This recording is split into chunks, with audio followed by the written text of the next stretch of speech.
Today on Newsbreak, our first freeze of the season is possible tonight. Jacob Voss will have the details.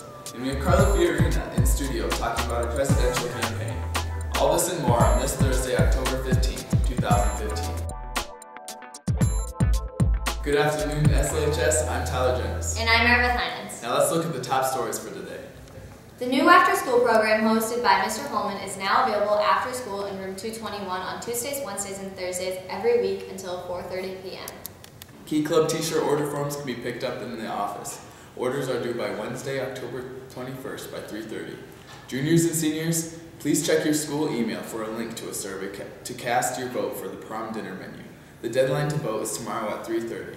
And finally, a happy birthday to Lillian Black. Now let's send it over to Jacob Voss with today's weather. All right, thanks guys. Taking a quick look at your weather today, red flag warning throughout the day today for those dry conditions. And then as we go into tonight, it's going to be a little chilly out there, upper 20s for low. So a freeze warning's in effect from 3 a.m. to 9 a.m. High of 65 degrees today. Low of around 32 or lower tonight. We could dip into the upper 20s with clear skies. Then as we go into the 7-day forecast, you do see the drop down in temperatures for tomorrow, 52 degrees, a 29-degree low for tomorrow night, and then windy conditions move in for Sunday and Monday. But for now, back to you guys. Carla Fiorina is known in the business world for her past association with AT&T and for being the CEO of Hewlett-Packard for several years. Since then, she has been involved in many committees at the state and national levels. She has also headed up several charities and nonprofits. Now, she's trying her luck as one of the Republican candidates, fighting for the office of the President of the United States. Jacob Voss and Meredith Heinens talked with Carla Fiorina earlier today. Let's check out their interview. Thank you for joining us. I'm Meredith Heinens. And I'm Jacob Voss. We are excited to be joined by Republican presidential candidate Carla Fiorina. Thank you for joining us today. My pleasure. Thanks for having me. Who did you look up to as leaders? Well, you know, maybe it's corny to say, but honestly, my mother and father were a huge influence on me. My mother, when I was a little girl, said to me on a Sunday morning, "What you are is God's gift to you. What you make of yourself is your gift to God." And that meant a great deal to me because I didn't feel very gifted.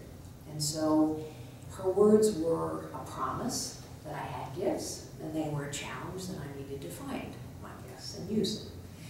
And my dad was a man of great intellect and integrity.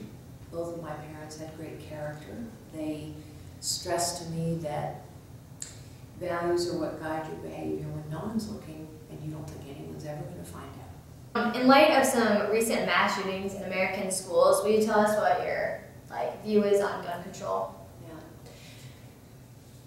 First, we have so many gun laws that we should enforce, and we don't. The Second Amendment guarantees an individual the right to bear arms. We have so many laws on the books that if we were following them faithfully, many of these tragedies wouldn't have happened. So Dylan Roof in South Carolina, for example, the FBI now admits, oh, you know what, he never should have been sold a gun. In other words, he fell through the cracks of existing laws somehow. That's called ineptitude. We need to close those loopholes and make sure people are performing their responsibilities with excellence. It's also true that every time the Democrats step forward with some new proposal for gun control, if you examine their proposal, what you'll find is it would not have prevented any of these tragedies. So I think what we need to do instead is think about the root causes of these things. In every case, what we have is a clearly mentally disturbed young man.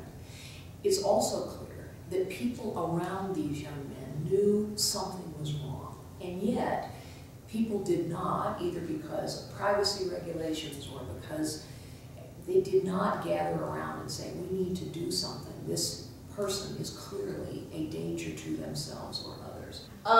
Halloween is coming up, so what is your favorite Halloween costume that you've ever worn? Well, I'll tell you, one year, it was an awkward costume, but it was probably my favorite. One year, 3 of my friends and I dressed up as a subway car. And we spent a lot of time on that costume. It was an exact replica of the subway cars in Washington, D.C., called the Metro.